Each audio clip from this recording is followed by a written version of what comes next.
Thank you all for joining us. Welcome to SickleSMILE's Cooking for Your Health.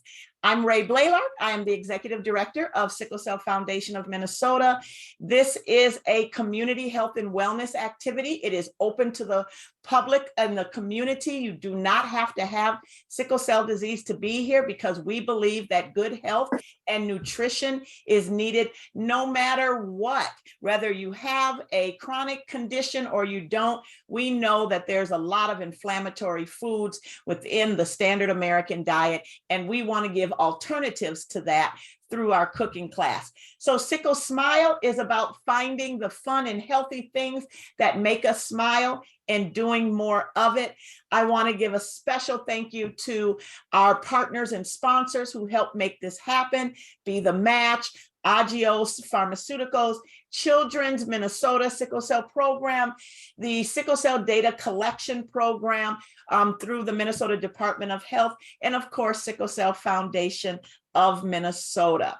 So tonight we are joined once again by Dr. Kate Shafto, an internal medicine and pediatric physician with Hennepin Healthcare and the University of Minnesota, as well as Miss Jenny Breen, or Jenny Broccoli, as some of us call her, and she is an instructor in culinary nutrition. What you see in front of you are a series of windows. One of the windows will be for the instructor when they speak. The other one is a close-up view of their cooking, the food view, right? They're all so important. So without further ado, I am going to change the slide, and I'm going to let Kate and Jenny say hello before we get started cooking some good food. Hello, everybody. We are excited to be here once again. For those of you who are returning, welcome back. And for those of you who are new, welcome.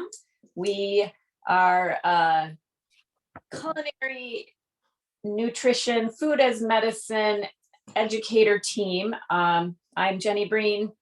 I am an instructor in culinary nutrition. As Ray said, I work in public health and education. I'm also a professional chef with many, many years of background in the food industry. And I spend most of my time teaching about and working with organizations at the intersection of food and health and community and sustainability and equity.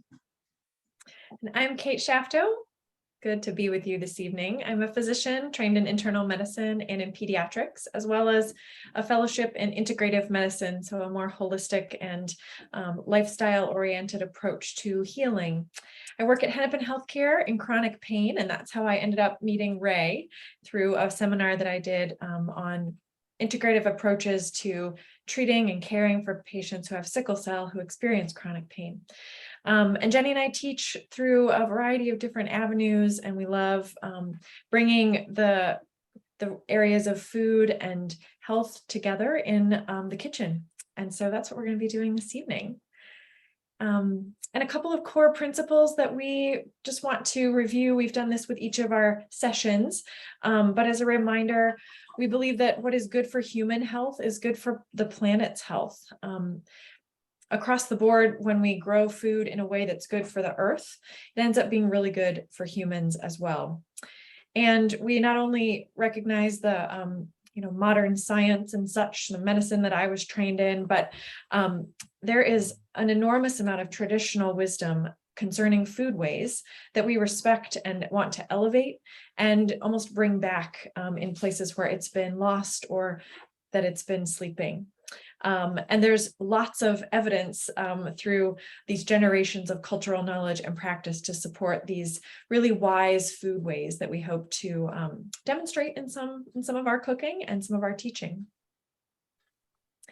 And these principles are common to every culture. So no matter what your background is, these principles apply because these traditional foodways are really based on food from the region, food from kind of more directly from where it comes from, rather than so removed from the food sources that we kind of see in our food system today.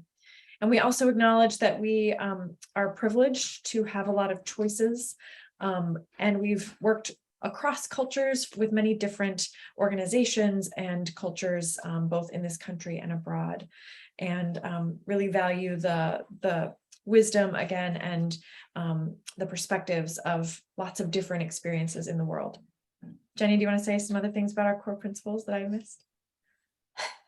No, I do want to acknowledge, in addition to things that have been sleeping, some of those things have been stolen, and we want to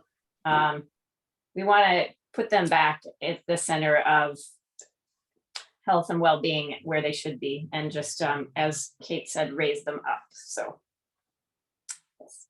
Thank you. Well said.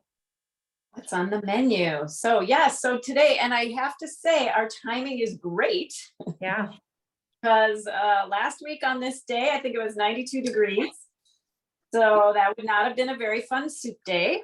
No. But I don't know about all of you, but this week is really feeling like the beginning of fall to me. And I love that transition when it's happening, at the time that it's supposed to happen. I love that transition where things start, the nights are cool. We're starting to sleep with our quilt on, and, you have to dress a little bit warmer in layers, and there's a little crispiness in the air. And of course, there's extraordinarily beautiful produce right now. This is just sort of peak season for everything in Minnesota. Yeah. It's, each week kind of builds up, and then you get to that point where everything is growing and everything is available for the most part. So, and then you want warm food, and one of the traditional sort of wisdom or the traditional approaches to eating is to eat with the seasons. It makes a lot of sense. It's obviously what's available, especially pre-industrially. And it's also what our bodies kind of want and need at any given time. So in the heat of summer, we don't really want hot soup, heavy, beans and squashes and root vegetables as much as we want lighter greens and such. But now that it's cooling down, we actually want some of that heaviness in our body. Sort of generates, helps us warm up. It fuels us a little more. We need that. So there's a natural transition to this. And it just so happens that all of this food really lends itself to soup as well. So that's what we're focusing on tonight. Ray, do you want to go back to the slides, and I'll just go through them really quickly because we don't have that many. But we're going to demonstrate a couple different soups, and what's kind of fun about it is that we have recipes, and if you've seen us before, if you've seen me before, that while we present recipes and we offer recipes and utilize them, we also don't expect or encourage people to be beholden to recipes. So what's really wonderful about cooking and using whole ingredients is that you can kind of use a formula or a framework, and you don't have it too attached to the specific ingredients or even quantities. And so what we have is kind of a soup formula for you. And if you want to go to the next one, you can go, those recipes are first. And I believe all those recipes, all the slides are available, but we have this basic formula. And it starts, and this is what I always tell all my students. I teach cooking in every different context. When you're making soup, you can start with the dry heat method and then add your liquid, or you can start with liquid and then add everything else. And if you start with liquid and add everything else, you kind of miss this opportunity to build all kinds of layers of flavor. So what dry heat, and what I mean by dry heat is like sauteing. What dry heat does is it gets all of that flavor started and cooking, moved around in the oil or whatever fat you're using, so that as you add things, they just start to absorb that flavor. And by the time you add your liquid, or you might turn it into liquid, but by the time you add your liquid, that flavor has been built. And so it's going to be in everything, and it's going to infuse into the soup. As probably many of you know, the longer that soup cooks, the more it's going to have. So that's another wonderful thing about soups, is they get better as they cook. So here's the quick formula. And then we're just going to demonstrate these two soups that we're making. You saute your aromatics. So what are your aromatics? Your aromatics are things like your onions and your garlic. Your herbs and spices, the things that have a lot of aroma or a lot of smell. So those are the things that both make things taste really delicious and cook. They kind of get more and more delicious and impart more and more flavor the longer they cook. So where some things might sort of start to disappear, these just enhance the flavor. So I've got my onions. I'll do a quick reminder about some basic knife techniques. You want to, first of all, have one good sharp knife. That's more valuable than a bunch of dull. So one good sharp knife that you're holding kind of right in between where the handle meets the blade, very firmly, not with your finger out like this, but just around the blade. And you're using the tip of the knife kind of like a hinge, just rocking gently back and forth as you cut. When I cut my garlic, this is 1 clove of garlic. I'm gonna just kind of bang it with my knife, and that will help me get the peel right out. And then for garlic, and often for herbs, if they're fresh, I'm going to mince them, which means I'm gonna cut them very small. So that means I'm gonna take my hand on top of my knife and just kind of go back and forth, cutting my garlic. I have ginger, I would do that as well. If I have fresh cilantro or thyme, I would also do that. And it's a really safe way to cut because your fingers are out of the way, but you can cut things very small. So those are my aromatics that I'm starting with. Maybe I'll hop back to the formula one more time, Ray. I'll walk through the whole thing and then we'll just demonstrate. So searing meat, if you are adding meat and you haven't already cooked it, because a lot of times when I make soup, I'm using leftover meat. So you would skip this step if you're using already cooked meat. But if you're adding meat, you would want to cook it at that point at the beginning. A, because you want to make sure it gets cooked, and B, because that's another really source of great flavor, especially if it's a healthy animal that's got some good fat on it. It's going to impart a lot of flavor.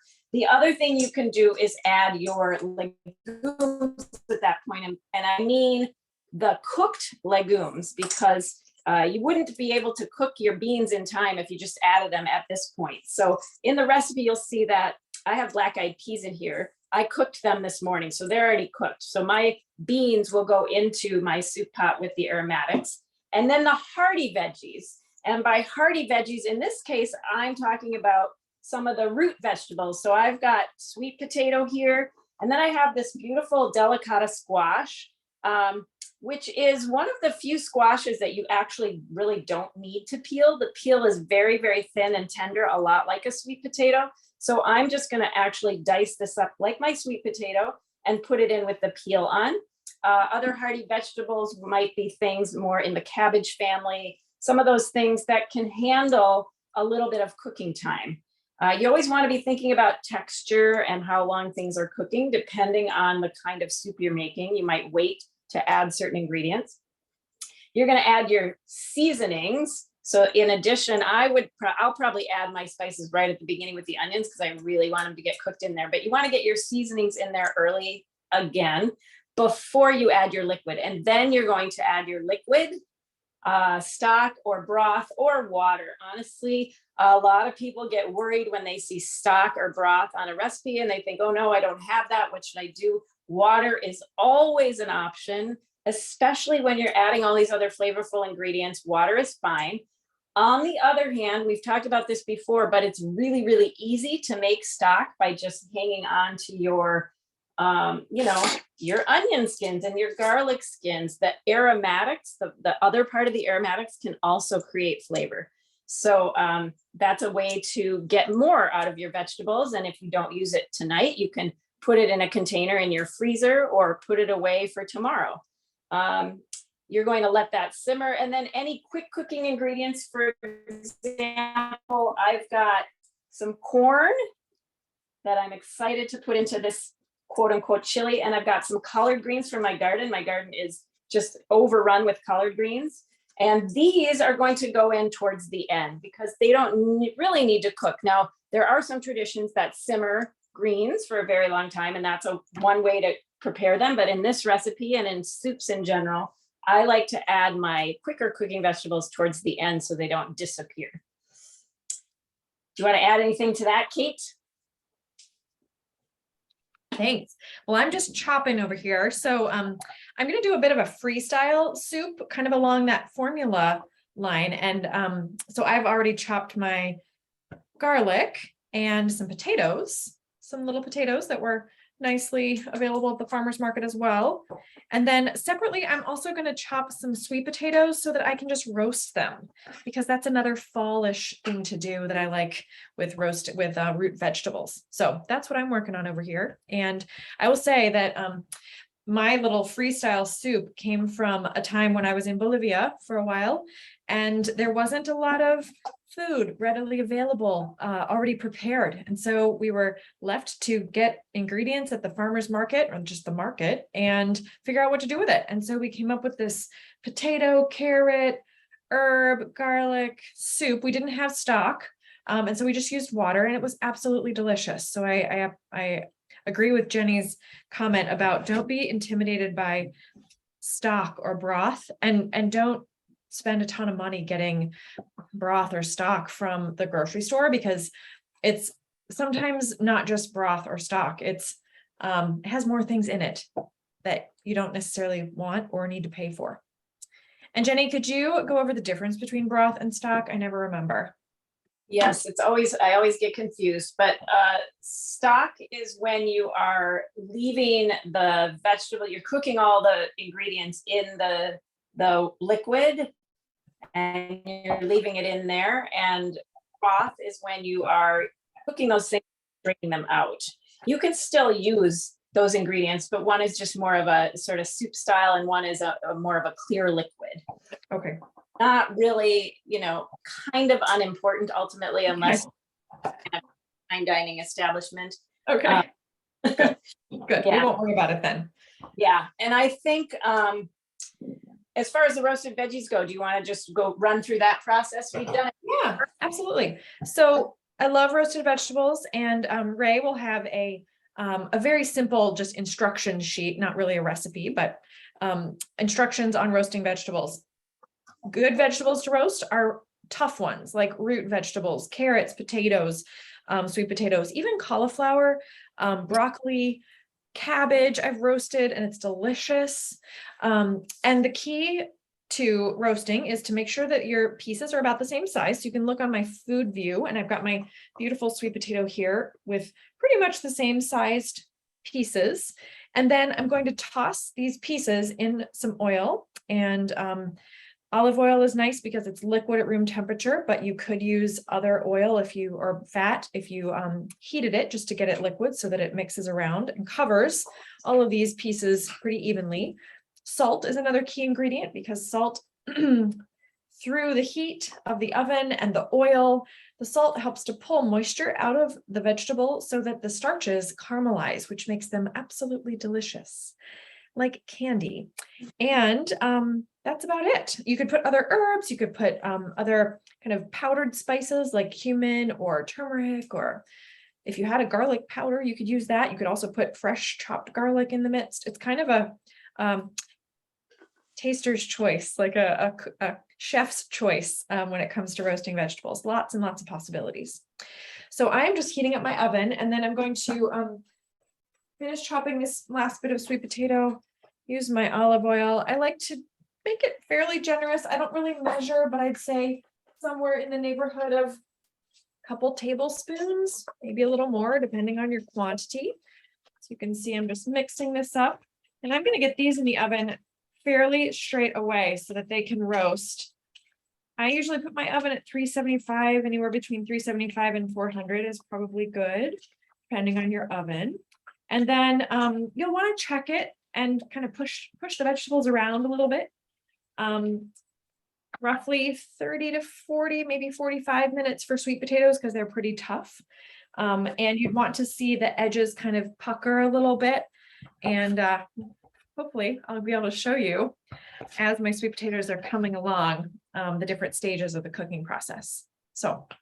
Yeah, and a couple things that Kate said that I really want to reiterate, because it's really important.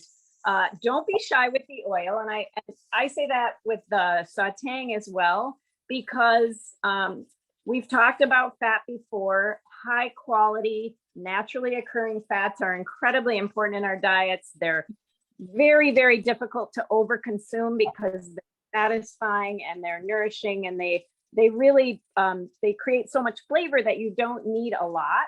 But don't be shy with them, because a little extra olive oil in something is not going to make anybody fat. It's only going to add a little bit more, you know, high quality nourishment that you're making. And so don't skimp on that. And that's the same with sauteing. I'd rather have it be a little bit extra on the oil than dry, because that's when things start to burn.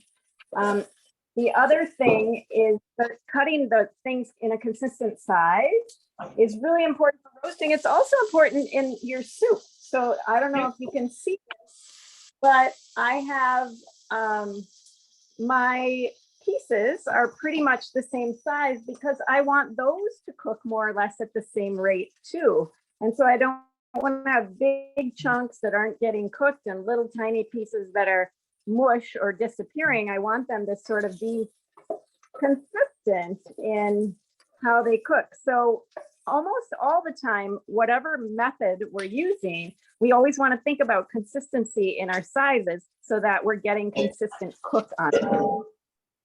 And I just added my onions and garlic. I added my spices. I've got coriander, which is the seed of the cilantro plant. So I might pop out really quick and see if there's any cilantro left in my backyard. But in any case, I've got coriander, cumin, and chili powder.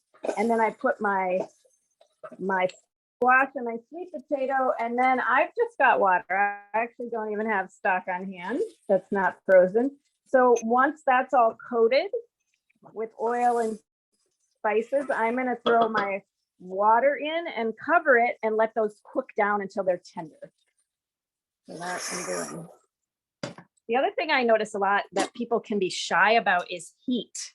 And usually we cook things at a really low temperature, which just doesn't really quite do the job. And so don't be shy also about turning things up a little. You can always turn them back down if they seem like they're smoking or burning, but especially when you have liquid, that hard boil is fine. And it kind of just helps things move along. So don't be shy about that.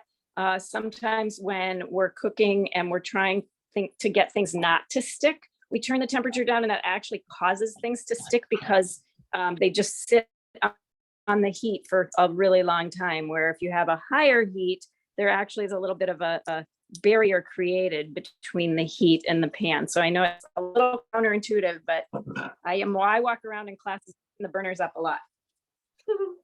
And right, the fat acts as a conductor when the heat is high enough. Right. The fat conducts all kinds of things. It distributes the flavor, it conducts the vitamins into our blood, but also it conducts the heat. So it's got this incredibly important function in both our bodies and in cooking. Really, really cool. Yeah. So I do want to add something just so that everyone knows that we will send out the recipes for the soups and stews that we are making, as well as the formulas. So if you're attending, we have your email address because you registered, and we will email that out to the attendees probably tomorrow. In addition, you'll be able to watch the replay of this session on our YouTube channel, and I'll add that link to the chat as well as to the email as well. So enjoy. A couple other things I'm doing in this recipe. This is, as I said, kind of a chili, so it's tomato-y. And I've got some fresh and some tomatoes, which is always fine. You can mix and match depending on what you have or what you like. I have this orange tomatoes from the garden. It's beautiful and big and beefy. So I got a lot of tomato pieces from it. And then I just have canned tomatoes, and I'm going to combine those. So I'm using part of the liquid as water and part of the liquid is from the tomatoes. Nice. And this recipe calls for some tomato paste, and that's just to sort of thicken things up. So instead of cooking it down to thicken it, sometimes you can use tomato paste. Tomato paste is a really wonderful thing to utilize. It's very inexpensive and it can create a lot of texture and flavor in something. So, you know, that's another one of those culinary and tools to extend ingredients. So tomato paste mixed with water can become a really great broth. Right. So we've got our first question. Do you prefer to soak your beans first? And then also, do you use Instapots for beans? This person says that they found the Instapot to be much easier and quicker. That's a great question. I just, for the very first time, I teach a vocational culinary class, and somebody missed the step about cooking the lentils in our recipe. And so we were almost at the end of what we were doing, only to discover that we had uncooked lentils.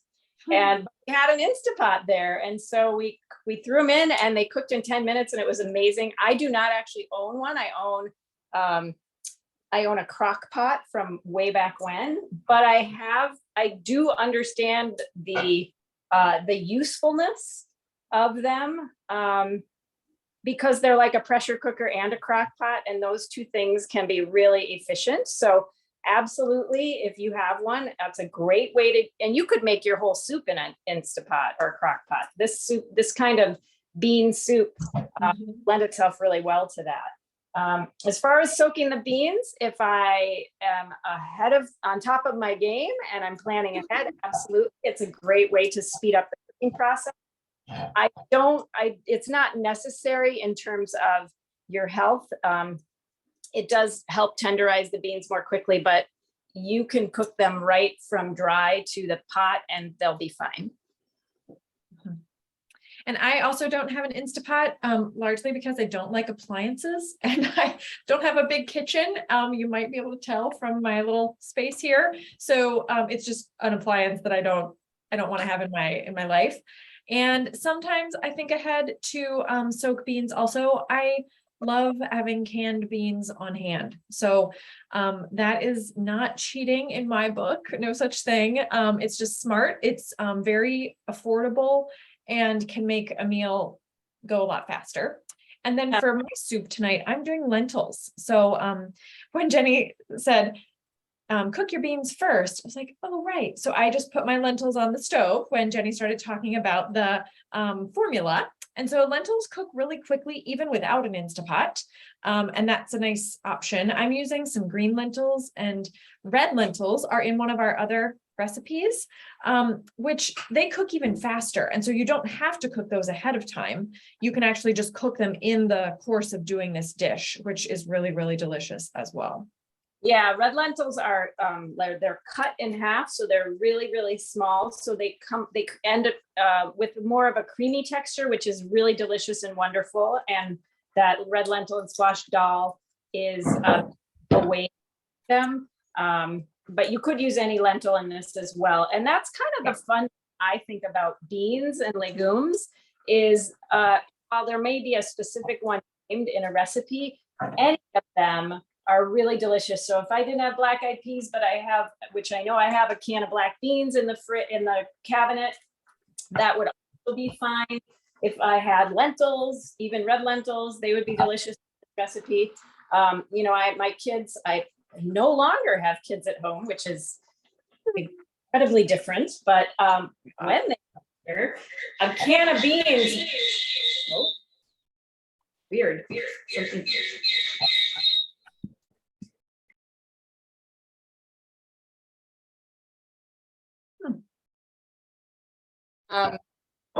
Was a very reliable meal for them. So if they came home and had a few minutes and didn't, you know, and needed to eat, they could make a quesadilla or a quick sort of taco. And it was I felt really good about them having beans in their meal. So agree about the canned beans, a great thing to have on hand and often very affordable. I usually buy them on sale, and it's sometimes as affordable as using dry beans. Yeah. So this kind of transitions into a good question. And that is, you know, canned beans are obviously in a liquid. So how do you know the difference between which lentils need to be soaked and which do not? You kind of talked about that with red lentils, but is there a way to know? So lentils, I don't think need to be soaked at all. Any of the lentils can just be cooked straight from dry. The red lentils are especially quick cooking, and so it's nice to cook them in that squash dal example, just right along with your dish. Right. The green lentils and brown lentils are just a little tougher, and so when I was making this sort of improvised soup in Bolivia, we just cooked the lentils with the rest of the stuff in the water until they were soft. Right now, just for the sake of speeding things up, I'm cooking them separately, but they take about 20 to 30 minutes, maybe less, the brown or green lentils. So that's kind of a general rule of thumb, is the red lentils, super quick cooking, green and brown, a little bit longer, but no need to soak any of them. And then beans, generally, any of them could be soaked, but as Jenny has found, and I have too, you can cook them straight from dry in a pinch, you know? Yeah. Yeah. And if any canned beans are already cooked. So if you're talking about canned beans and they have liquid in them, because I think that that's just a better way to package them. Yeah. You want to rinse those mainly because there's probably added salt or potentially, a reason to rinse them off. So you don't need to use that liquid. You certainly can, but you do want to know what else is in that can. But all beans that are in a can, including lentils, I've bought canned lentils before, are already cooked. So you would never have to soak those.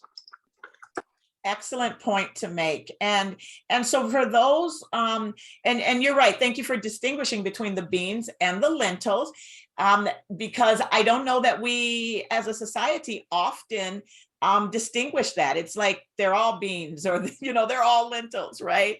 Sure. But then if you come from a culture that oftentimes does soak those beans, may not use them from the can, is that just a process used to speed up the cooking, to soften them a little bit? Yes, there are some, getting into the weeds a little bit, there are some nutrients or characteristics that sometimes are released when you are able to soak things before you cook them. But for the most part, it is just to tenderize them and make the cooking faster. Okay. Easy. Yes. Awesome. I want to mention a couple other things about the soup. So I've got pretty much all my ingredients are now in here except the collard greens. And one thing that the recipe calls for, and this is something that I use quite a lot in my cooking, but especially when I'm cooking with tomato-based ingredients, because they're a little bit acidic, especially in a big stew like this, I add a little bit of maple syrup.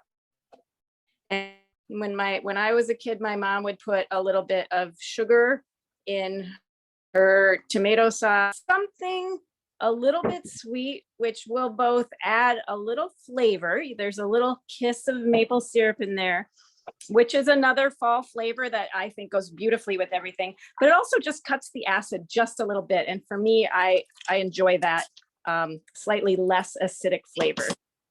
Again, entirely optional. If that's not appealing, if you love the really sort of tangy tomato flavor, you may just want to leave that out. So I'll show a couple of things in my food view over here. I've got my lentils cooking, and they're looking pretty close to being done.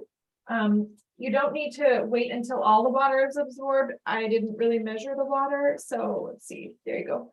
So these are getting pretty close, and I usually taste one or two just to see if they're tender. And then I've got my other pot with my improvised, we'll call it Bolivian stew. So I have some carrots, which I'm going to cut the rest of as well and put them in there to keep cooking with the potatoes. And then I use some green onions because they're in my garden and it's supposed to frost tonight. So I wanted to get them out of my garden. And Jenny, I have these carrot tops. Do you think they would be fine in a soup too? Sure. I would chop them up a little so they're not too, they're not getting caught in your throat, but yeah. Yeah, they have a kind of a strong taste. I have some parsley on my front view and some cilantro. I wish I could zoom over some cilantro for you, Jenny. Well, And then, I'm some gonna thyme. step out quickly and see if I have any in my. Sure, yeah, do it. And then thyme, a lovely, beautiful, kind of gentle, tender little herb. And with parsley and cilantro, I'll use the stems as well as the leaves.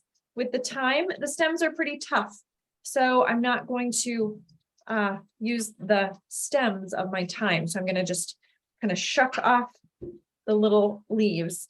Maybe I'll do that under my food view too. Kind of just flip the leaves off.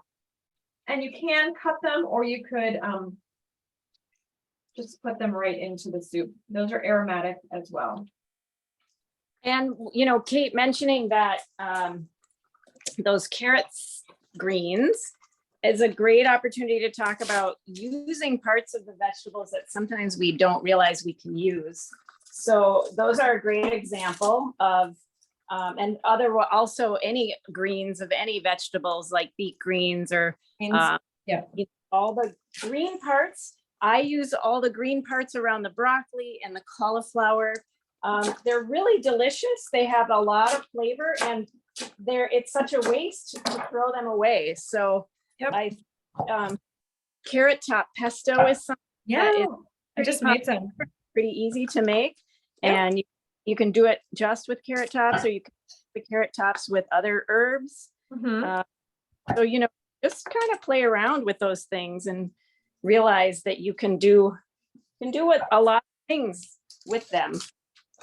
Yep.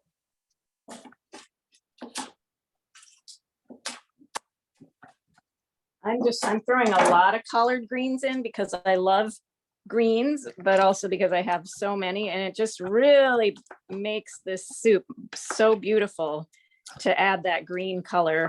I just think I've checked my squash and my sweet potatoes nice and soft, but I'm gonna keep letting this have a kind of a rolling simmer. So not a high boil, but just a nice rolling simmer, and just let it get thicker and thicker, and all the flavors will meld, but it's essentially just gonna simmer until I'm ready to eat.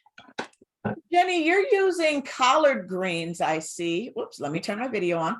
You are using collard greens, it looks like, but can you pretty much substitute that for any other greens? Absolutely. The recipe even just says greens because I don't want anyone to think there's anything that they can't use. So if you have, you wouldn't want to put lettuce in here just because that's really not a cooking green, but any cooking green, whether it's collard greens or kale or spinach or beet greens or turnip greens, anything would work fine. Mustard greens. So if you have greens growing somewhere, use what you have. And if there's a particular kind that you love, use those. Well, and speaking of growing your greens, when is the best time to put them in the ground? Because I've tried to grow greens and I planted them at the beginning of the spring or the mid-spring, and the summer sun wasn't very nice to them. Yeah, depends on the greens. So which greens were you referring to, Ray? I believe they were collard greens. Okay. Huh. And it might have just been the place in my lawn that was getting the absolute most sun. It could have been. It depends on at what point they were getting sun too. Like when they're little seedlings, they're probably a lot more vulnerable, and you need to make sure they get plenty of water. Once they get big, like the ones I have now, there's really nothing that can destroy them. What I learned, and I am a gardener, but I'm a bit of a hack. I'm not an incredibly skilled gardener, but for me, growing greens has been like the easiest thing in the world. I just cannot destroy them. So they grow pretty well once they get established. So another thing you could think about, Ray, is buying seedlings just to start out so that they've been established for you, and then just transplanting them. But I love it. And I've talked about this before, but another thing that I do is I have so many that I will pick them and cut them and blanch them, and then I freeze them. And I have a freezer downstairs, and I freeze them so that I've got just bags and bags and bags of frozen greens from my garden that I can use all winter long. Wow, that is such a good idea. And by the way, if you ever have too many greens, you can just send them on over my way. But I'm also wondering, is there a point where it's too late to plant your greens? Now would be too late. Okay. Yeah. So I shouldn't run out tomorrow, get my seedlings, put them in the ground. It's a little late. We couldn't find seedlings at this point in the year. Could you grow them inside, Kate? I have a friend who wrote a book on Maybe kitchen counter gardening, I think is what it was. Yeah, maybe. And growing everything. She was growing corn in her kitchen. Oh my gosh, awesome. Pretty bright light. Does she have growing lights? Might have had growing lights, but she did it in the windowsill, so she had a lot of natural light. And they didn't get quite as big, but it was surprising what you could grow. Yeah, definitely herbs through the winter. And the other thing, Ray, what is amazing, again, if you get your greens established, is that the winter does not really destroy them. They can survive through the cold. And in fact, when greens freeze, they get sweeter, they get more tender. So they can't really get damaged by the cold like a lot of other plants can. But they need to be pretty hardy. Yeah. Interesting. And does kale do the same thing?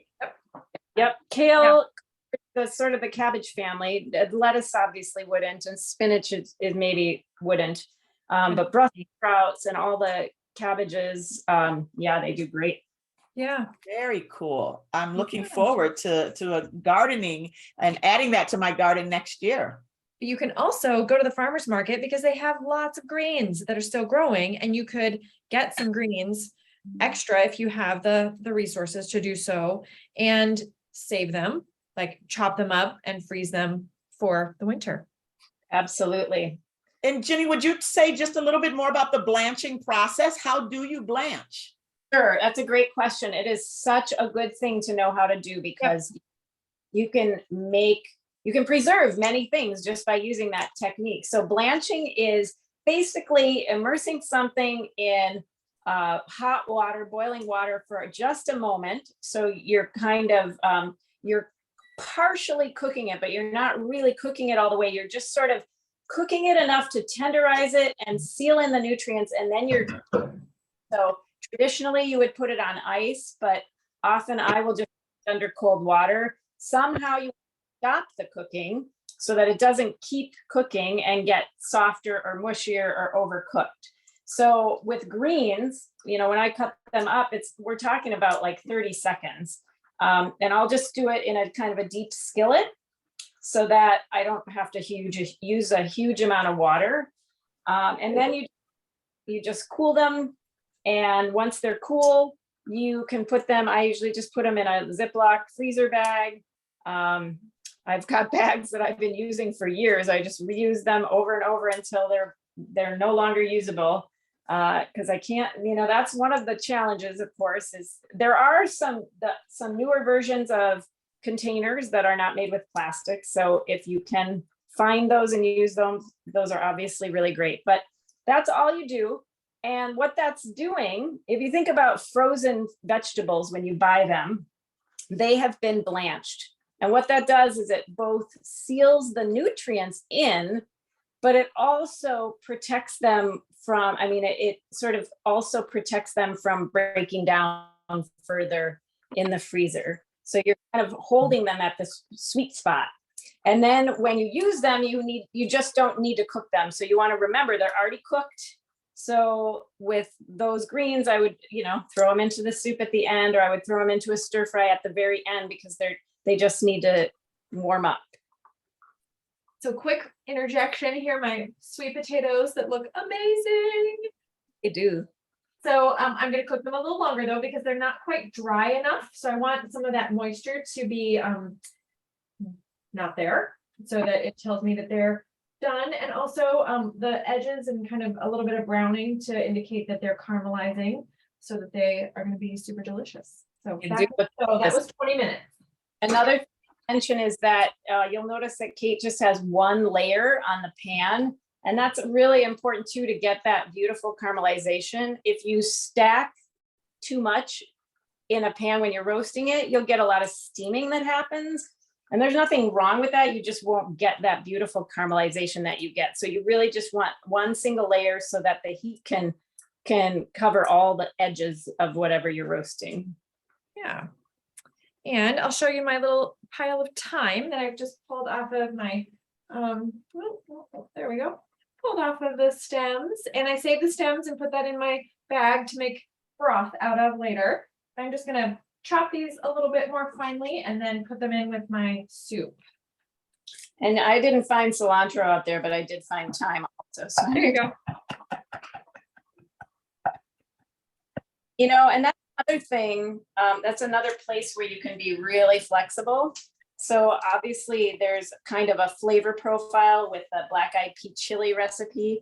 But the truth is there are lots and lots of different flavors, and people use different flavors all over the world. And so if you have something and you think it's just, and it will go well with everything else, then just go ahead and use it. Adding my lentils that are mostly cooked. And I also have some broth that I had made last year sometime, maybe in April, because it says 410 on it. So I'm hoping that that was April of 2022. But I just put it in a reused jar and don't fill it all the way to the top. If you freeze it, fill it about, leave an inch or so, because the liquid will expand. And if you have it too full, it will crack the jar. Trust me, I've done that. So I know from experience. So I just was thawing this today, and I'm going to put this into my soup. And it was a vegetable chicken bone broth, which was able to use the leftover skins and chicken bones and thyme stems and other things, mushroom stems, to make a really delicious nutrient dense broth. So I know we were talking shortly before we went live, and one of the things we were talking about is that, when we began planning this cooking class, we had no inkling that there would be a worldwide food shortage. Now, of course, we here in America live with some level of privilege and prioritizing in how we get our food. But we also know that whenever there's a shortage of anything, that communities that are disadvantaged feel that the most. So what I really love about what we've been doing over the past few months is we're really cooking with some natural ingredients. We're cooking with basic ingredients. We're cooking with a lot of things that you can grow right at home in your own garden. And they are all part of what keeps you healthy, right? When we think about going to the store to purchase ingredients, as you said earlier, many times there's lots more things that are added to those ingredients that our body doesn't need or want, and especially a lot of the chemicals that are the source of the inflammation in our bodies.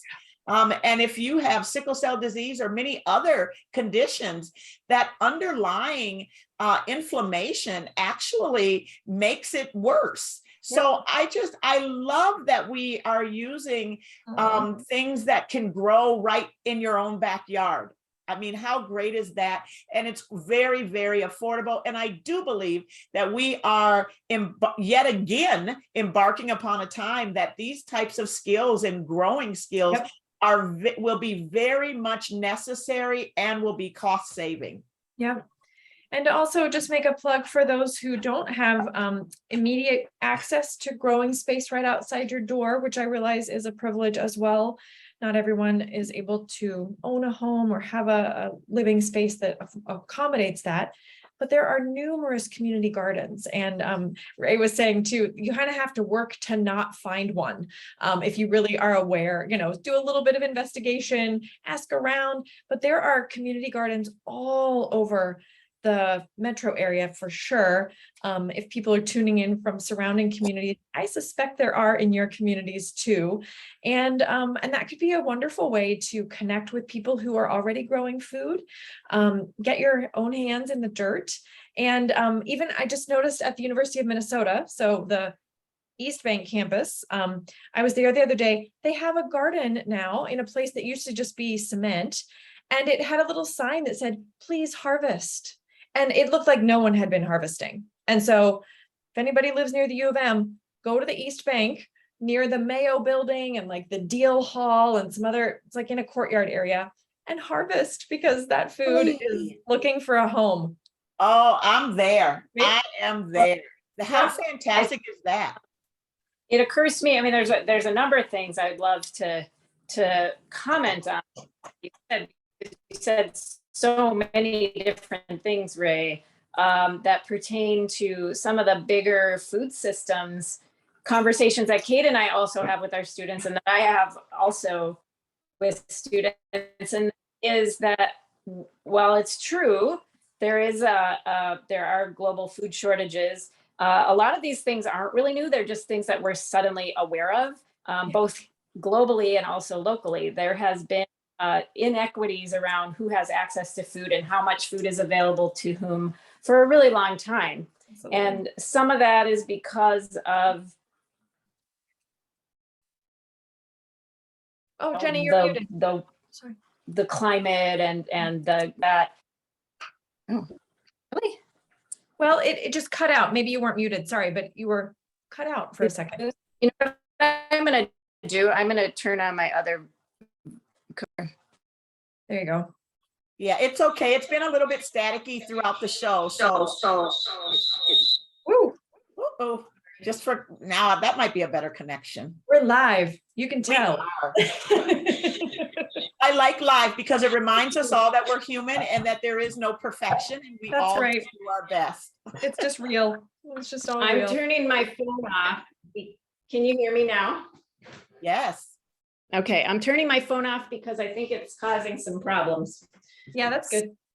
I wanted to just say, so we have this inequitable food system partially by design, and some of that is around who gets to access what, and then some of what you were describing, Ray, a lot of the food that is available to people is not the food that we want to be eating for our health and well-being. It's not good for us. It's making people sick, it's causing inflammation and all of those things, when the traditional ways that people have been eating and the food that people are growing is really best for us. And so, I mean, one thing that I thought about when Kate was talking about all the community gardens is that we could help pull together a list for you that you could share along with the videos of community gardens. There are some various lists. There's all kinds of really cool programs throughout the metro area, including some edible boulevards. So people are planting food along boulevards that's meant to be picked.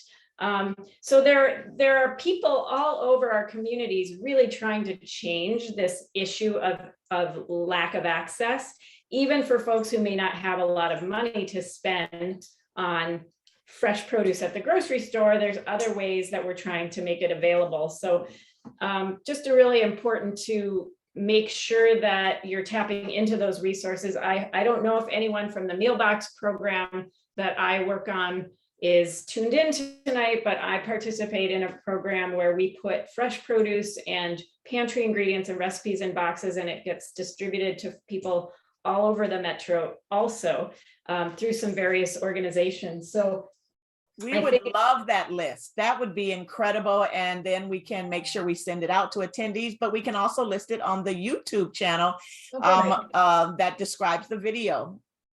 Right. I think that that's a really important thing that, again, it shouldn't be this hard to have this information, but it is. But once you have this information, suddenly you realize, oh, there's a lot of different things out there that I can tap into that I just didn't know about.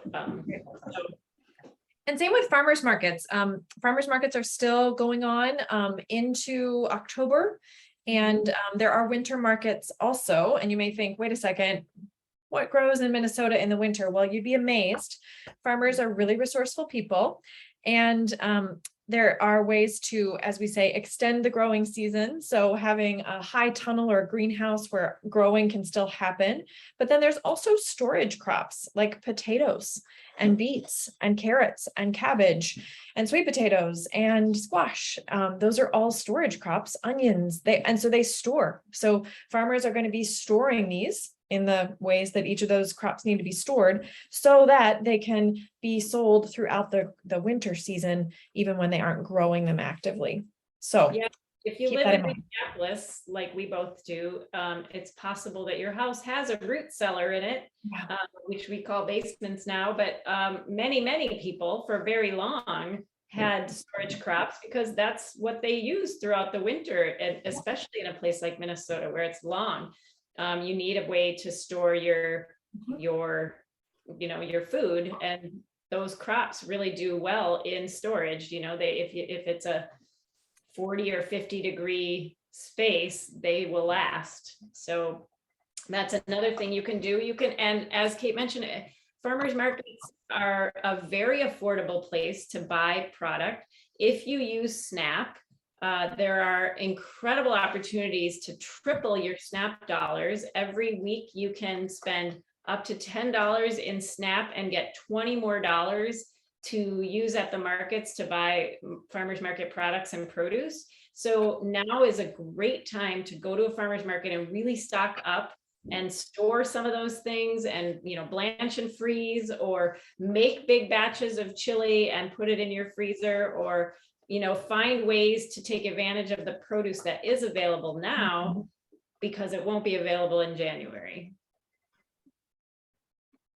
These are all such great tips, and I love it because it's accessible to all. That's really the goal of this. The goal is to say, no matter what your situation is, that there are alternative ways to think about how we not just gather food, but store food as well.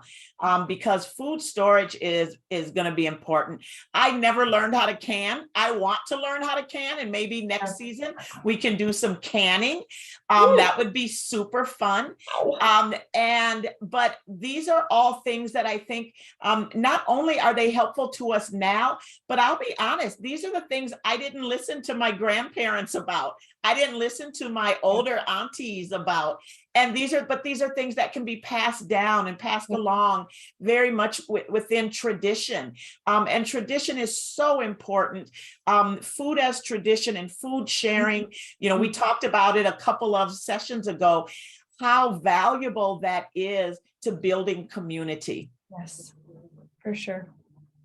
Yeah, and cooking together, Ray, you talked about your grandparents, and I did not cook with my grandmother. She was not so much of a cook, but I did cook with my mom, who really took that on. But many of us have someone in our lives who did cook with us, or even just cooked in front of us, who we watched and learned from. And cooking with other people, which is of course why I love to teach cooking classes, because that's what you're doing. But cooking with other people is a really wonderful way to learn too, and share some of that information.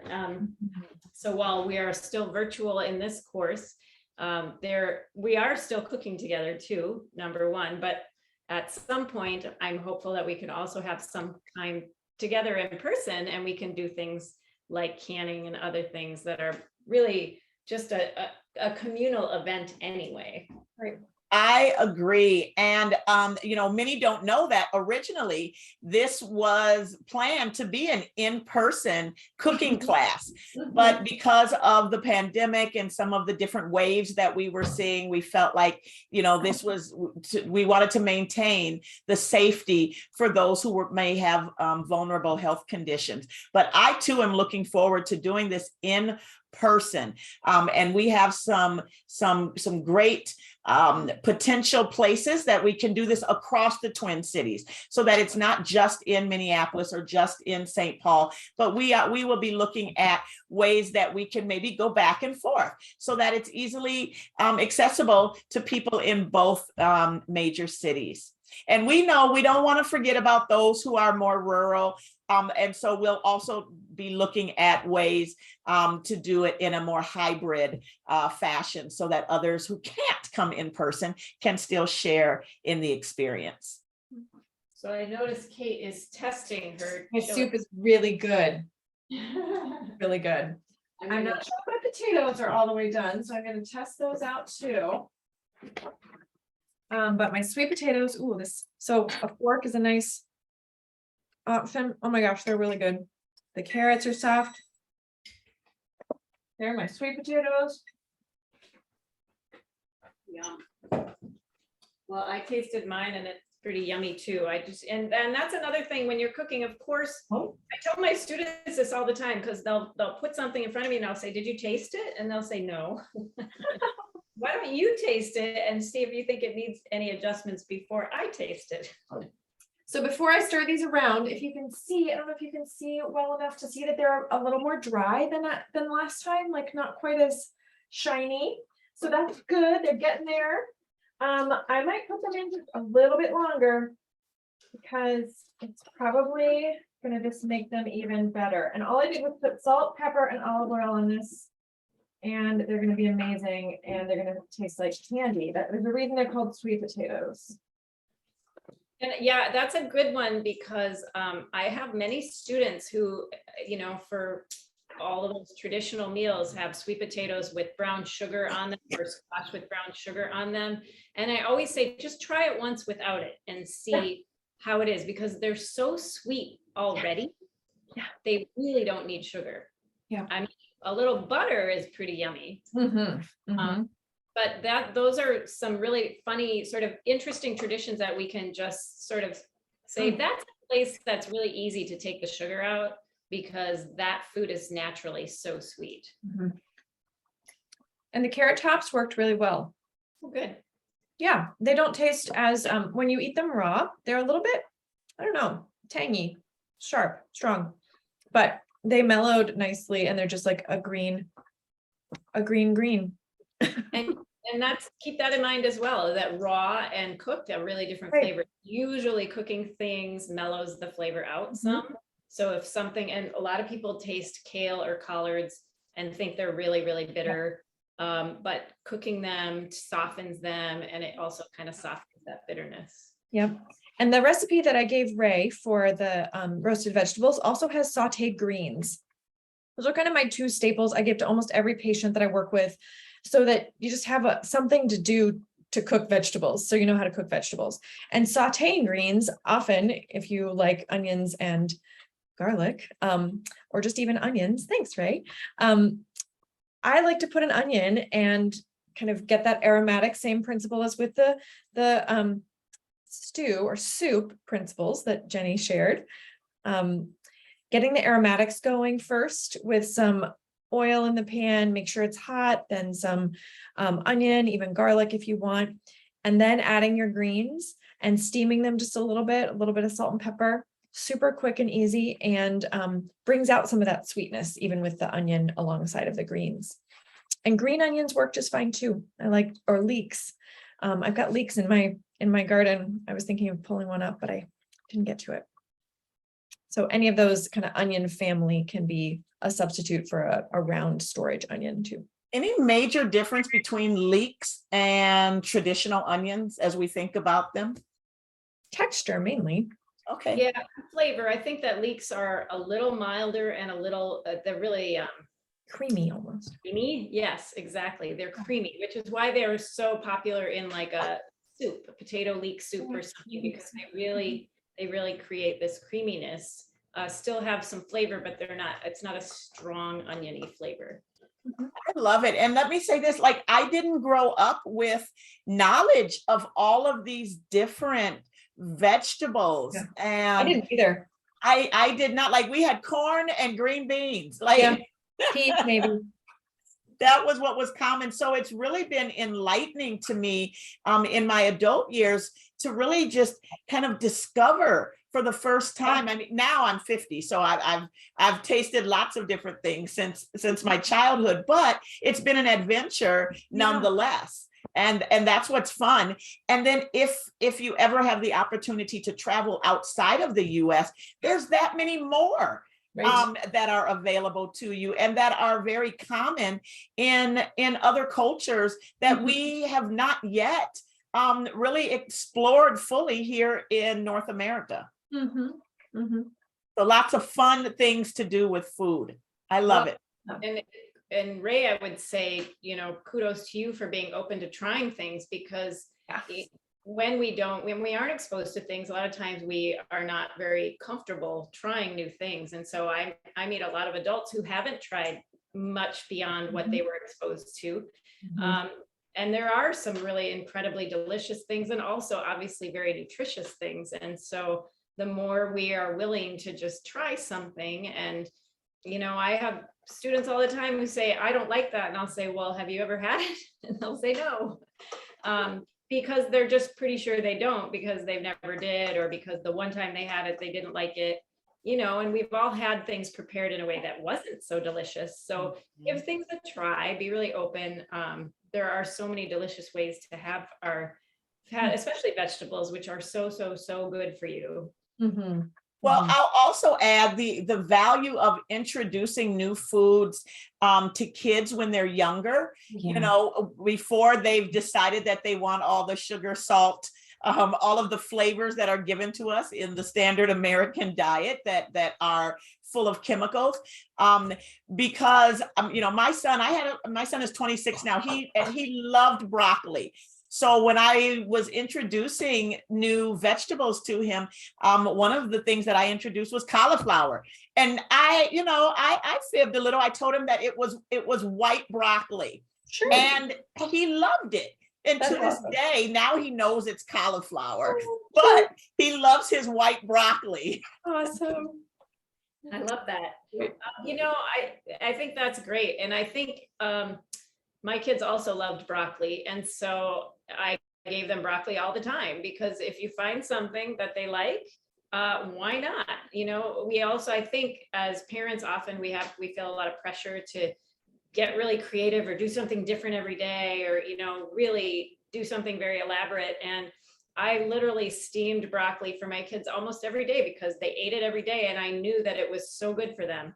So, a little bit at a time. And then you introduce the white broccoli, and then you try roasting it, and then it's a whole other thing. So, yes, but this idea of exposing kids to foods that are good for them when they're young is so important. They don't know any different, and they will eat it. They might not eat everything, but they will eat many things that you put in front of them, especially if you don't turn it into an issue, right? If it's just, this is what we eat today, or this is what we're having, and they see their parents or whoever's feeding them is also eating that. And there isn't an option to go and have, the packaged stuff in the cabinet if you don't like this food. There's a lot of ways that we normalize it and make it a part of our daily routines, and make it fun and make it delicious. It doesn't have to be fancy, but I think we don't give kids enough credit for how sophisticated their palates really can be. No, I totally agree. And I think that we have to remember, they're going from milk to baby food, which is pureed and, not a lot of enhancements, which in that age group is really good. But on the other side of that, when you first start introducing whole foods, like they'll eat them up because it's flavor.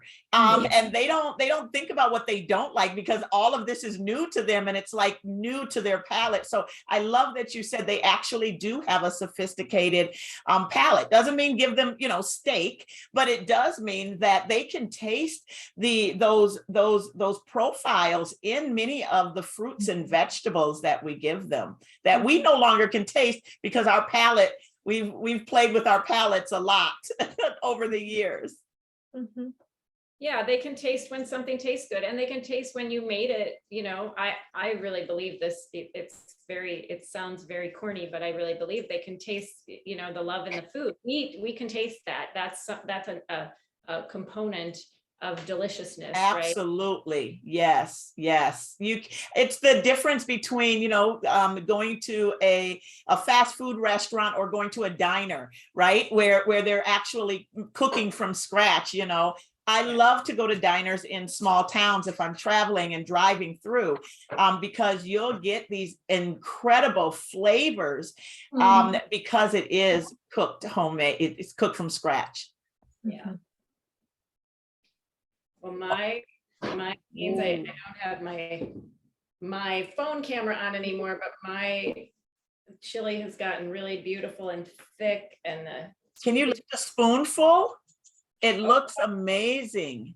I can show you a big spoonful. Oh, yes. Colors, I mean, that's another thing, and you can see that in both of ours, is in addition to all the different textures and ingredients, there's a variety of colors, which always is an indication of a variety of nutrients. So there's a lot of things we don't have to necessarily measure or calculate, but we can kind of just understand by mixing and matching a diversity of ingredients that we're getting a diversity of nutrients that way. Well, this is amazing. And Kate, I see that you have your sweet potatoes. They look great. And your greens, and oh. And then I just added a little bit of a sprinkle of cilantro to my pot because I didn't want the cilantro cooking and cooking and cooking.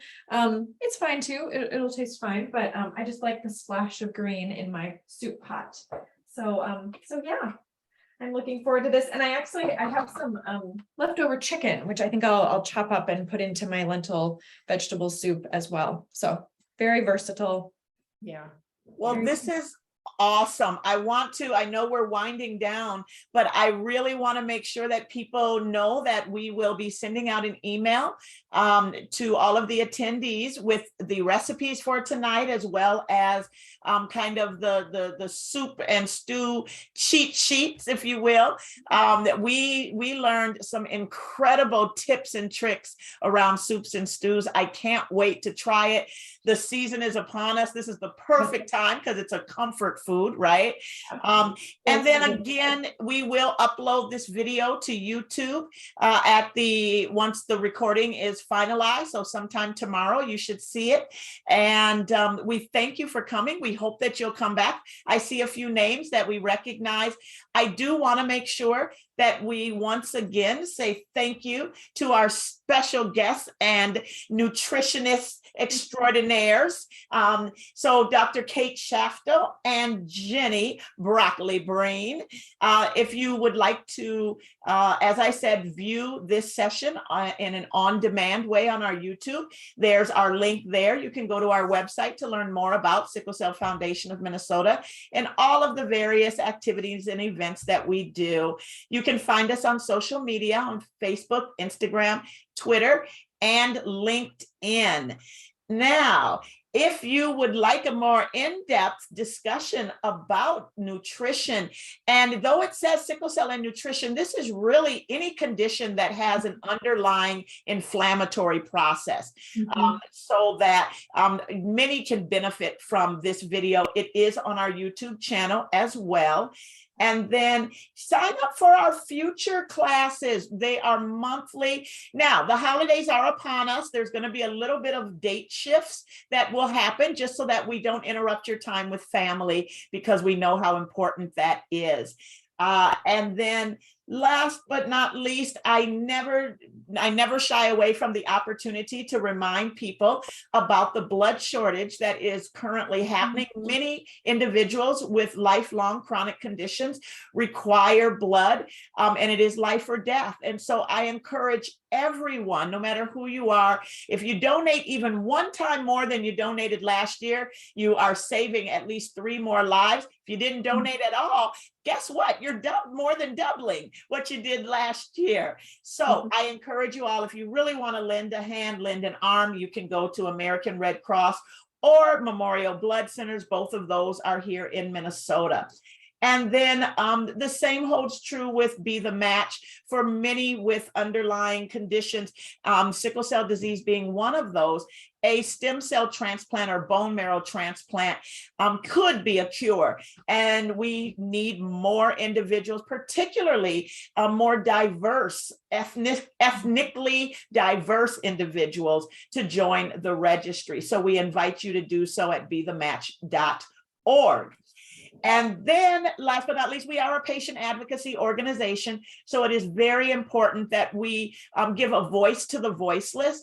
And we want you to share your experiences with us, your healthcare experiences. It doesn't matter who you are or what your condition is. We have many discussions with the healthcare industry and others about what's happening in the lived experiences of individuals who have to interact with the healthcare system. So if you go to our bit.ly link, My Voice Matters, you can tell us about your story and even give us an opportunity. And if you'd like to have an opportunity to speak more publicly and openly about your experiences, we can make that happen. So again, we thank you for joining us. I have a little dog and he's yappy. We thank you for joining us for SickleSMILE, supporting modern initiatives for life enjoyment, finding the fun and healthy things that make us smile and doing more of it. Thank you again to our partners and sponsors. We look forward to seeing you next month. I don't remember the date offhand because we changed it a little bit October. Yeah. We're not changing that. So it is the fourth Tuesday in October, which is October 25th. It is the fourth and the last Tuesday of the month, October 25th. Registration is open. So head on over and register now. Thanks for joining us, everyone. Bye-bye. Good night. Thanks.